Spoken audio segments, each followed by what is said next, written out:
Very good morning. Times time Bharat पर fit India का super hit bulletin आप देख रहे हैं। आपके साथ मैं हूं साक्षी मिश्रा। गुड मॉर्निंग, मैं हूं आपके साथ श्वेता श्रीवास्तव। तो देश दुनिया की हर खबर लेकर एक बार फिर से हम हाजिर हैं। तो आपको ब्रेकिंग न्यूज बताएंगे कौन कौन सी वो बड़ी खबरें जिसमें पूरा दिन हम आपको अपडेट देने वाले हैं। सारी खबरें होंगी आपके सामने विस्तार से।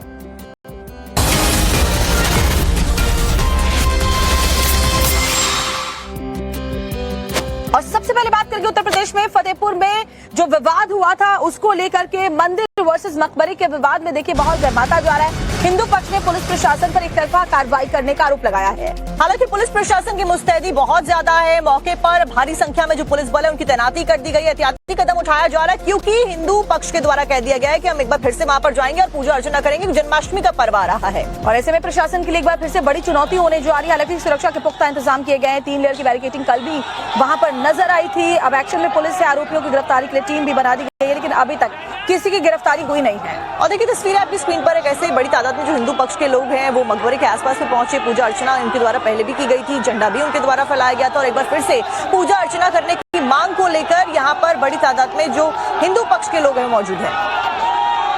तो फतेहपुर में मंदिर वर्सेस मकबरे का जो विवाद है गहराता जा रहा है। दोनों पक्षों के अपने अपने दावे हैं और कई नामजद और कुछ अज्ञात लोगों पर एफआईआर भी दर्ज कर ली गई है उस दिन के बवाल के बाद।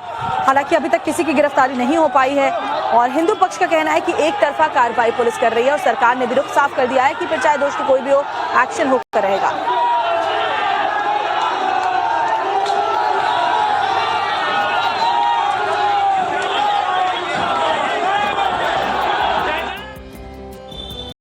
अब यूपी में फतेहपुर में मकबरे को लेकर जो बवाल हो रहा है उसमें पुलिस ने अब तक कोई गिरफ्तारी नहीं की है, लेकिन पुलिस ने 10 लोगों के खिलाफ में और 150 जो लोग हैं उनके खिलाफ में मामला जरूर दर्ज किया है। तो 10 नामजद लोग हैं, 150 अज्ञात लोग हैं जिनके खिलाफ एफआईआर की गई है, लेकिन ड्रोन के जरिए निगरानी इसलिए की जा रही है क्योंकि जन्माष्टमी के मौके पर एक बार फिर से हिंदू पक्ष ने वहां पहुंचने की बात कही है और सरकार ने रुख साफ कर दिया है कि हम किसी को भी बख्शेंगे नहीं। और हिंदू पक्ष इसीलिए कह रहा है कि पुलिस प्रशासन एक तरफा कार्रवाई कर रही है। देखिए रिपोर्ट।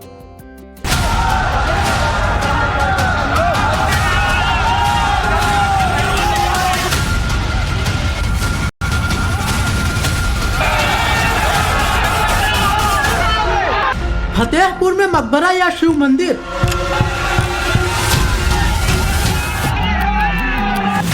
हालात न बिगड़े, प्रशासन है अलर्ट। चप्पे चप्पे पर नजर, आसमान से निगरानी। तोड़फोड़ करने वालों पर एक्शन कब?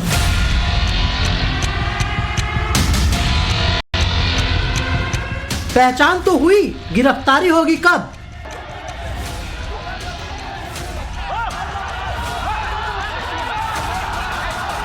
उत्तर प्रदेश के फतेहपुर में सैकड़ों उन्मादियों की भीड़ ने मकबरे पर हमला कर उसे क्षतिग्रस्त कर दिया। आक्रोशित लोगों ने मजार को तोड़ा, भगवा लहराया, हनुमान चालीसा का पाठ किया। यह मकबरा नवाब अब्दुल समद का जो करीब 200 साल पुराना बताया जा रहा है, लेकिन हिंदू पक्ष का दावा है कि यहाँ शिव मंदिर था। इसी विवाद के बाद फतेहपुर सुर्खियों में आया। फतेहपुर में मकबरे में घुसकर तोड़फोड़ करने के मामले में पुलिस ने एक्शन लेना शुरू कर दिया है। इस मामले में 10 नामजद और 150 अज्ञात उपद्रवियों के खिलाफ अपराध दर्ज किया गया है, लेकिन अभी किसी की भी गिरफ्तारी नहीं हुई है। मजार को तोड़ने के बाद जमकर बवाल हुआ। फतेहपुर में हिंदू और मुसलमान एक बार फिर आमने सामने नजर आने लगे। प्रशासन ने बड़ी मुश्किल से हालात को काबू में किया। इधर हिंदू समाज के लोगों का कहना है कि पुलिस एक तरफा कार्रवाई कर रही है। हिंदू समाज का कहना है कि 16 तारीख को जन्माष्टमी के दिन हमें वहां पूजा करने का अधिकार चाहिए। अब एफआईआर में मेरे ऊपर नाम प्रशासन ने कैसे डाल दिया, ये मुझे कल शाम को जानकारी मिली कि प्रशासन को एफआईआर लिखना चाहिए तो जो वहां अध्यय चला रहे थे, जो वहां डंडे चला रहे थे, जो वहां तलवारें लिए दूर खड़े थे, एक वर्ग विशेष के लोग जो उस मठ मंदिर और हमारे ठाकुर जी की जो मंदिर है उसके विरोध में लोग खड़े थे। वहाँ पर जब जन्माष्टमी है तो आप लोग जाएंगे पूजन? देखिए, हमारी समिति है, हमारे शीर्ष नेतागण हैं, उन लोग का जैसा आदेश होगा वैसे हम लोग करेंगे। वैसे वो हमारा मंदिर है, पूजा अर्चना तो हम लोग को करनी चाहिए। कानून का रास्ता हमें ना अपनाना होता तो हम उनके पास पत्र लेके क्यों गए थे? सुबह 10 लोग, 20 लोग, 100 लोग इकट्ठा होते, सुबह जाके पूजा करा। उनकी बात मानी भी नहीं आप? कैसे कानून की भाई तो कानून कैसे कह रहा है कि हमने कानून की बात नहीं मानी? हमने कानून से अनुमति दी नहीं थी। हमें पूजा के लिए भी अनुमति लेनी पड़ेगी। पुलिस पुलिस और प्रशासन की चिंता 16 तारीख यानी जन्माष्टमी के दिन को लेकर है, जब हिंदू समाज के लोग वहां पूजा करने की जिद करेंगे, जबकि पुलिस ने पूरे इलाके की घेराबंदी कर दी है। एहतियात के तौर पर पुलिस ने विवादित स्थल के आसपास भारी पुलिस बल की तैनाती कर दी है, ताकि जन्माष्टमी के दिन किसी तरह की कोई हिंसा न हो सके। इसके साथ ही पुलिस आसपास के पूरे इलाके में ड्रोन से निगरानी रख रही है, ताकि मकबरे के आसपास के मोहल्लों या घरों की छतों पर पत्थर या सरिया जैसी कोई चीज न हो। इसे पूरे इलाके में पुलिस की पेट्रोलिंग लगातार की जा रही है। इधर मकबरे के टूटे दरवाजे और नुकसान की मरम्मत करा दी गई है। इसके साथ ही यहाँ भारी पुलिस बल की तैनाती भी की गई है। फतेहपुर में मकबरे में मचे उपद्रव के बाद देर रात प्रशासन ने जिस गेट से भीड़ ने एंट्री की थी, उस गेट की रिपेयरिंग करा दी है। गेट तोड़ दिया गया था, लेकिन अब आपको सामने गेट पर ताला लगा हुआ नजर आएगा। उसके पास जो दीवार है वहां पर प्लास्टर भी हो रहा है। मतलब जहां जहां तोड़फोड़ की गई थी वहां वहां मरम्मत कराई गई है, दीवार पर प्लास्टर कराया गया है। साथ ही गेट को पूरी तरीके से क्षतिग्रस्त कर दिया गया था। अंदर भी नुकसान हुआ था। जानकारी ये भी है, सूत्रों की माने तो अंदर भी प्रशासन ने पूरे जो परिसर है उसकी रिपेयरिंग कराई है। उस पे जो चीजें जिन्हें नुकसान पहुंचाया गया था उसे ठीक कराया गया है। और देखिए, ये 3 लेयर की बैरिकेड की गई है। पहला लेयर आपको सामने नजर आएगा जो कि 10 मीटर की दूरी पर है। उसके बगल में 1 मीटर की दूरी पर एक और बैरिकेड किया गया है। और देखिए, ये एक तीसरी लेयर की बैरिकेडिंग यहाँ पर है और तीनों लेयर में सुरक्षा यहाँ पर तैनात की गई है। सुरक्षा व्यवस्था मुस्तैद रखी गई है। एक तरफ जहां मकबरे के आसपास कड़ी सुरक्षा है, पुलिस की मुस्तैदी है, वहीं सरकार की तरफ से भी कहा जा रहा है कि माहौल खराब करने वालों को किसी भी कीमत पर छोड़ा नहीं जाएगा, चाहे वो कोई भी हो। कहा जा रहा है कि वहाँ पे कुछ लोगों ने एक मकबरे को तोड़ दिया, उस तोड़फोड़ की, उस पर भगवा झंडा फहरा दिया। देखिए, योगी जी के राज में दंगाइयों अपराधियों के विरुद्ध हमेशा कठोरतम कार्रवाई हुई है और कठोरतम कार्रवाई होगी। इस पूरे मामले में भी बीजेपी के कुछ जो लोकल वहाँ के लीडर्स उनके नाम भी आए हैं। एफआईआर में भी एक सभासद का नाम। जो गलत करेगा, जो कानून को अपने हाथ में लेगा, उसके खिलाफ कार्रवाई की जाएगी। योगी जी की 0 टॉलरेंस की पॉलिसी है अपराध के विरुद्ध। ये तो सभी जानते हैं कि योगी सरकार में अपराधियों के लिए कोई जगह नहीं है। ऐसे में फतेहपुर की फिजा में जहर घोलने वालों पर भी सख्त एक्शन की उम्मीद है। तो फतेहपुर में एक तरह से धर्म युद्ध छिड़ा हुआ है। बीजेपी जहां फतेहपुर में संभल वाली तस्वीर देख रही है, तो वहीं विपक्ष इसको लेकर हमलावर है। ओवैसी ने भी सवाल उठाए हैं बीजेपी पर और अखिलेश यादव ने तो यहां तक कह दिया है कि भारतीय जनता पार्टी अंग्रेजों की तरह डिवाइड एंड रूल नियम पर काम कर रही है। ओवैसी ने बीजेपी के ऊपर नफरत फैलाने का आरोप लगा दिया। अब देखना ये होगा कि ये पूरा जो मकबरे का मुद्दा है कितना ज्यादा और गरमाने वाला है, क्योंकि सड़क से लेकर संसद तक इसकी गूंज कैसे सुनाई दे रही है, डिटेल्स रिपोर्ट में देखिए। फतेहपुर में मकबरे का विवाद लखनऊ तक सियासी सनसनी बन गया है। मकबरे में मंदिर होने के दावे पर अब खूब सियासत होने लगी है। विधानसभा में भी समाजवादी पार्टी ने इसको लेकर सरकार से जवाब मांगा। सनातन की पुरोजर हिमायती बीजेपी फतेहपुर को संभल के बाद एक नया विकल्प के तौर पर देख रही है, तो वही समाजवादी पार्टी कटाक्ष करती नजर आई। समाजवादी पार्टी के मुखिया अखिलेश यादव ने विधानसभा का एक वीडियो जारी किया है, जिसमें मंत्री सुरेश खन्ना जब फतेहपुर के मुद्दे पर उठे सवाल का जवाब दे रहे थे, तो उन्होंने आरोपियों का नाम लेना चाहा, तो सीएम योगी आदित्यनाथ ने उन्हें रोक दिया। और 150 लोग अज्ञात, इसमें ज्ञान नाम दे रिपोर्ट है, हम नाम कौन दे रहा है मानवा ये। इस पर अखिलेश यादव ने सोशल मीडिया पर पोस्ट किया, जब मुख पर मुख्य ही पाबंदी लगा रहे हैं तो सत्य कैसे सामने आएगा। अखिलेश यादव ने फतेहपुर की घटना को दुर्भाग्यपूर्ण बताते हुए कहा कि बीजेपी डिवाइडर एंड रूल करती है, दोषियों पर कड़ी कार्रवाई की जाए। उनका वो सोची समझी जो रणनीति है जो अंग्रेजों से लिया उन्होंने, भारतीय जनता पार्टी की पूरी विचारधारा अंग्रेजों से दी गई है। डिवाइड एंड रूल, हिंदू मुसलमान के बीच में नफरत फैलाना। अगर हम हक की बात करें तो हिंदू मुसलमान को आगे कर देना। ये जिस तरह का काम हुआ है फतेहपुर में, सरकार को उन दोषी लोगों के खिलाफ कार्रवाई करनी चाहिए। जितने लोग वीडियो विजुअल्स में दिखाई दे रहे हैं उन सबको जेल भेजना चाहिए। अब फतेहपुर के मुद्दे पर भरपूर सियासत शुरू हो गई है। फतेहपुर के बीजेपी जिला अध्यक्ष मुखलाल पाल का एक वीडियो वायरल हो रहा है, जिसमें वो एसपी फतेहपुर को फोन करते नजर आ रहे हैं। ये मुलायम सिंह की सरकार नहीं है कि गोलियां चलवा दोगे। एसपी साहब, आपने कहा था ना कि 7 बजे हम बैठक करेंगे, कहाँ तक नहीं कहा था बताइए। ये मुलायम सिंह की सरकार नहीं है कि आप गोली चलवा दोगे, और आपकी हिम्मत है तो आप गोली चलवा कर देखिएगा। मकबरे पर हमले और मजारों की तोड़फोड़ पर हैदराबाद के सांसद असदुद्दीन ओवैसी ने कहा कि बीजेपी की सरकार ने यूपी में नफरत का माहौल बना दिया है। पुलिस की मौजूदगी में जाकर खबरों को तोड़ा जा रहा है, बेहुरमती की जा रही है, दरगाह के अंदर जाया जा रहा है और पुलिस कुछ नहीं कर रही है। अगर वही लोग मुसलमान समाज के होते तो क्या होता? आप खुद सोचिए। तो कानून का इस्तेमाल जो है ना, मजहब को देखकर, पॉलिटिकल आइडियोलॉजी को देखकर इस्तेमाल किया जा रहा है। मकबरे में तोड़फोड़ पर जहां सियासत उबल रही है, वहीं पप्पू सिंह चौहान ने सपा का साथ छोड़ दिया है। उन्होंने कहा कि सपा सनातन का अपमान कर रही है। और अगर हम अपने हिंदू धर्म की बात करते हैं तो इन लोगों को बहुत बुरा लगता है। इसलिए मैं माननीय अखिलेश यादव जी से गुजारिश करता हूं और अपना इस्तीफा समाजवादी पार्टी को मैं देने जा रहा हूं और दे दिया हूं। सभी पदों से मैं मुक्त होना चाहता हूं। फतेहपुर की घटना से सड़क से लेकर सदन पर सियासी पारा गर्म हो गया है। विपक्ष ने सदन में खूब हंगामा काटा है, जिसके बाद सरकार ने इस मुद्दे पर सदन में चर्चा को तैयार है। अब जन्माष्टमी से ठीक पहले एक बार फिर यूपी की सियासत धर्म के नाम पर उबलने लगी है।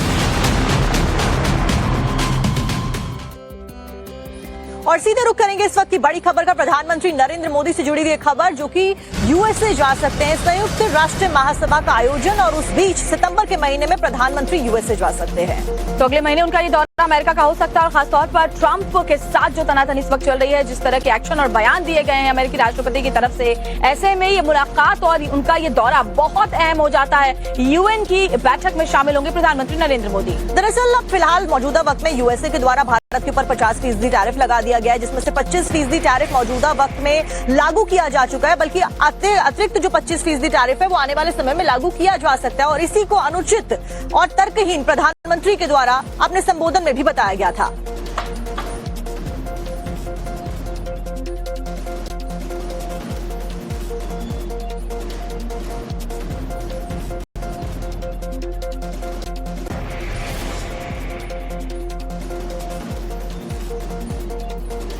और एक बड़ी खबर आपको और भी बता रहे हैं। इंडिया ब्लॉक के नेताओं ने, आपने देखा होगा, एसआईआर के मुद्दे पर मिंता देवी की टी शर्ट पहनी थी और उसको लेकर मिंता देवी भड़की। उन्होंने कहा कि ये लोग कौन होते हैं मेरे नाम वाली टी शर्ट पहनने वाले। एसआईआर को लेकर लगातार सड़क से लेकर सदन के बाहर हमने देखा कैसे प्रदर्शन जारी है। अंदर भी ये पूरा मुद्दा गरमाता हुआ नजर आया। सबके बीच में विपक्ष लगातार प्रदर्शन कर रहा है और अब एक अनोखे प्रदर्शन का तरीका विपक्ष के द्वारा निकाला गया। तो मेरी तस्वीर वाली टी शर्ट पहनने का अधिकार किसने दिया? मिंता देवी ये पूछ रही है। मुझे लगता है कि सूची में कुछ गड़बड़ी हुई है, वो ये भी कह रही है।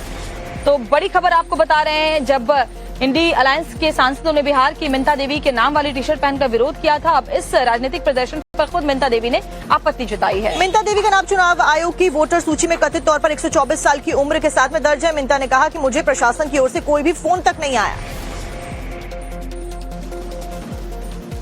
तो मेरे कौन होते हैं?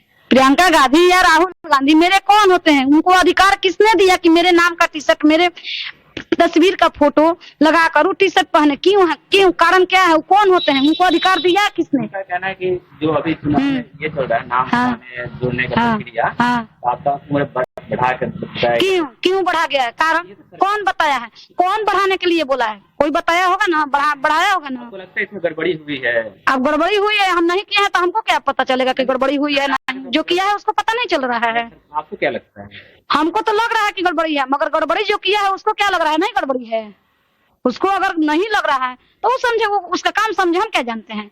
किसी का फोन आया किसी अधिकारी? नहीं, मेरे पास किसी का फोन नहीं आया है। वो भी कोर्ट परिसर के अंदर। 2 महिलाओं ने एक शख्स को जमकर पीटा है, लेकिन ये पिटाई क्यों की इन महिलाओं ने, देखी रिपोर्ट।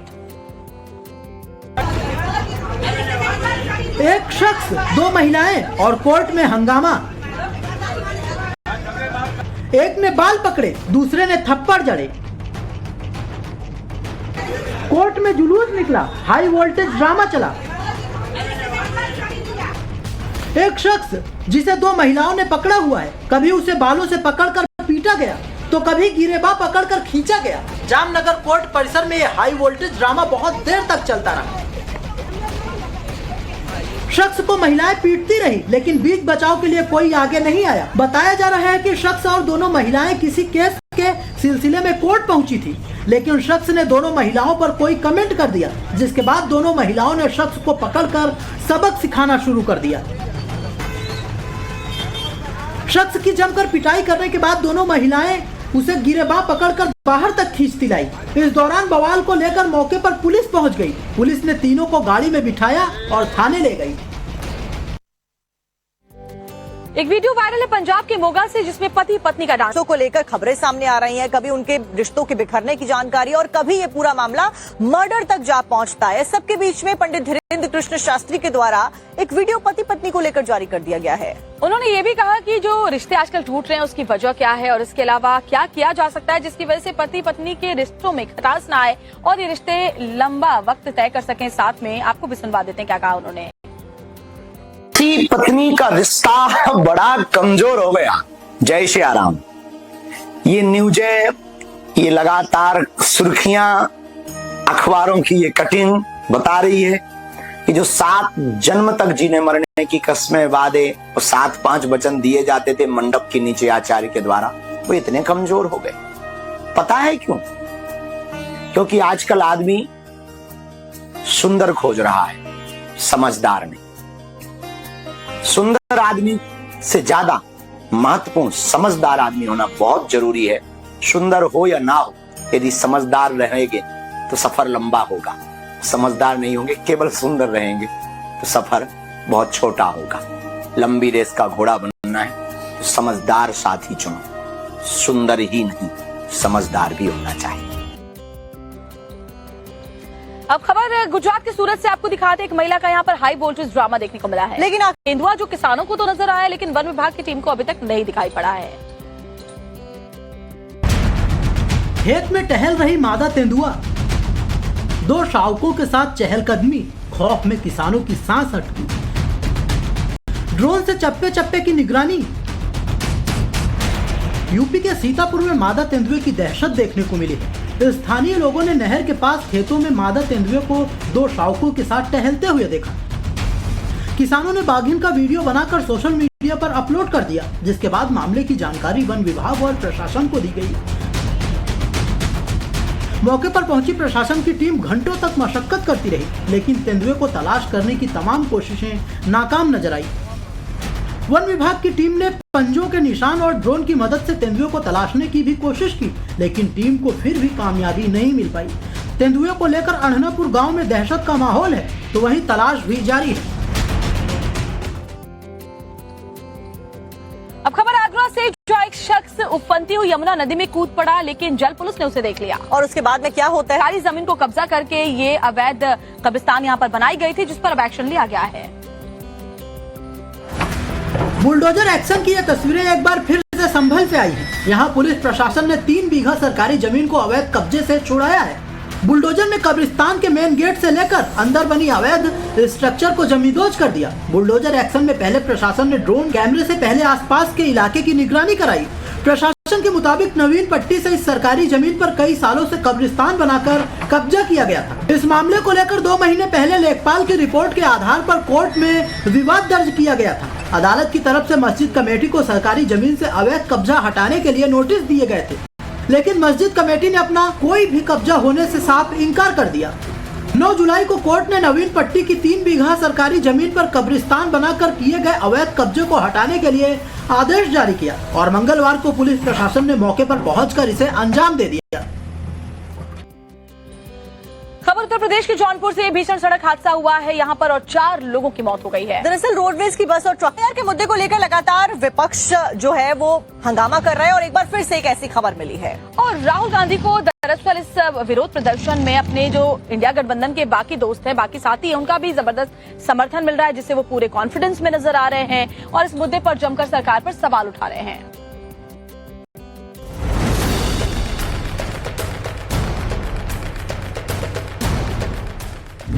SIR पर संग्राम अभी जारी है।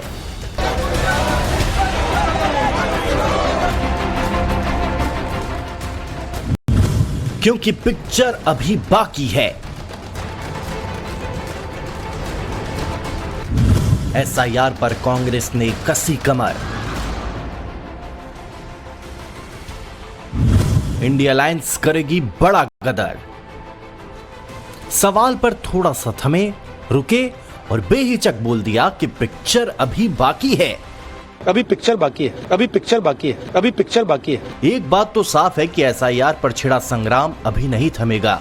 वोट चोरी के अभियान को छेड़कर राहुल ने सरकार से लेकर ईसी तक की टेंशन को बढ़ा दिया है। ऐसी खबर आ रही है कि राहुल गांधी अभी कोई और खुलासा करने वाले हैं, ऐसा उनकी बातों से लग रहा है। राहुल गांधी 17 तारीख को बिहार जाने वाले हैं। एसआईआर को लेकर कांग्रेस एक बड़ी बैठक कर रही है। राहुल लगातार आक्रामक हैं, बीजेपी पर हमलावर हैं।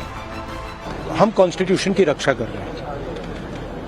One man one vote constitution का फाउंडेशन है और इलेक्शन कमीशन की ड्यूटी है कि वो one man one vote enforce करें, और उन्होंने नहीं किया है, उन्होंने अपनी ड्यूटी नहीं की। तो हम सिर्फ कॉन्स्टिट्यूशन को प्रोटेक्ट कर रहे हैं, उसकी रक्षा कर रहे हैं, संविधान की रक्षा कर रहे हैं, और हम करते रहेंगे, हम रुकेंगे नहीं।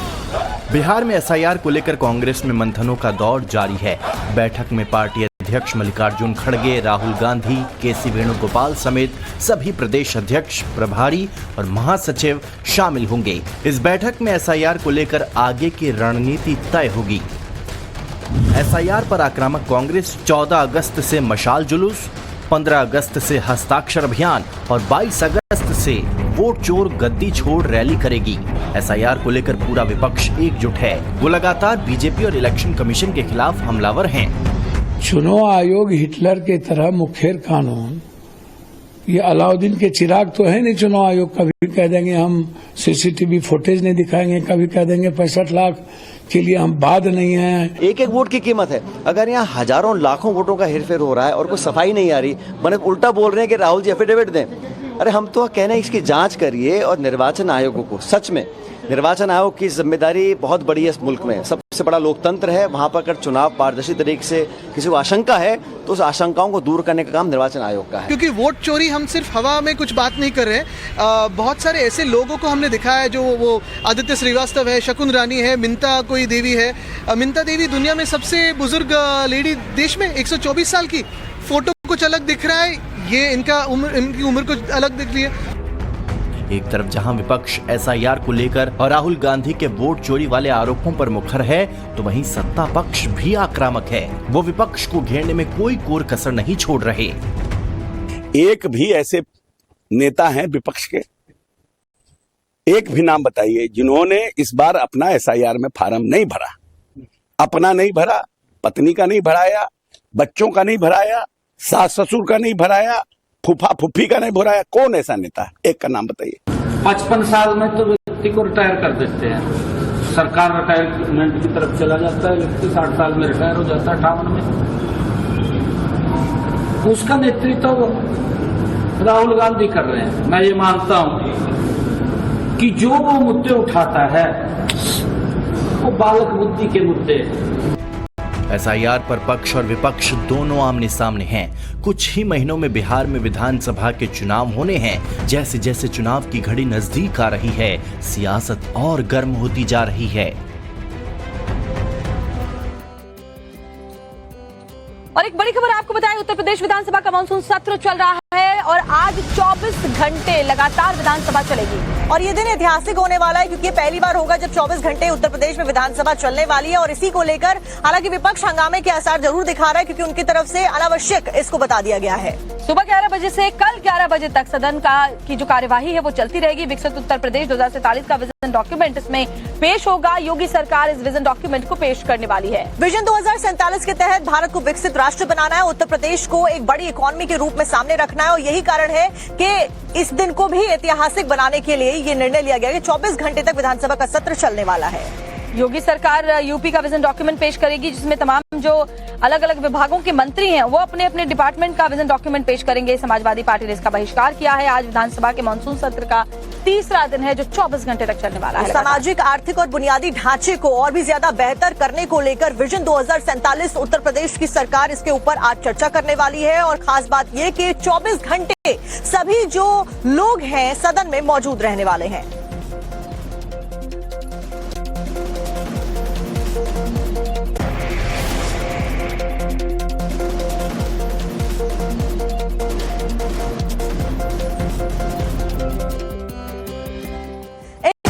और सबसे सबसे दुखद बात यह है कि पिकअप और कंटेनर की टक्कर में ये मौत हुई है 10 लोगों की और इसमें 7 बच्चे शामिल हैं। बताया जा रहा है पिकअप में खाटू श्याम दर्शन करके जो श्रद्धालु लौट रहे थे वो सवार थे। सैंथर इलाके में श्रद्धालुओं से भरी पिकअप की कंटेनर से टक्कर हो गई और इस हादसे में 10 लोगों की जान चली गई और कई लोग घायल है जिनको अस्पताल में चिकित्सा के लिए तुरंत भर्ती भी करवाया गया है। लेकिन 10 लोग जिनमें से 7 बच्चे इन श्रद्धालुओं में शामिल थे वो अपना दम तोड़ चुके हैं। 7 बच्चे और 3 महिलाओं की मौत हो गई है। जबरदस्त हादसे में खाटू श्याम मंदिर में दर्शन करके सभी श्रद्धालु लौट रहे थे, उसी वक्त एक जबरदस्त एक्सीडेंट हुआ है।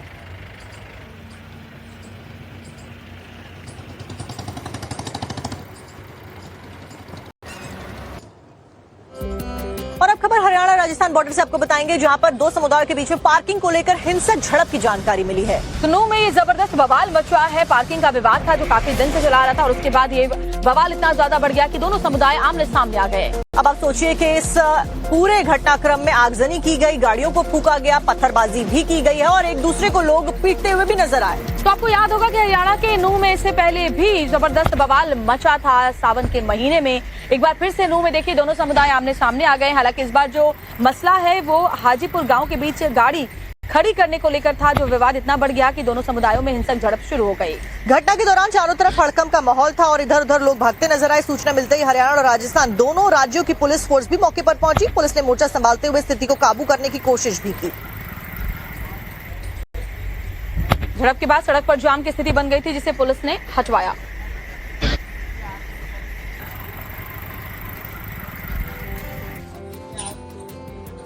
अब खबर उत्तर प्रदेश की सियासत से जुड़ी आपको बताते हैं। यह खबर थोड़ी सी हटके है। उत्तर प्रदेश विधानसभा में सत्ता पक्ष और विपक्ष के 2 नेताओं के बीच आरोप पर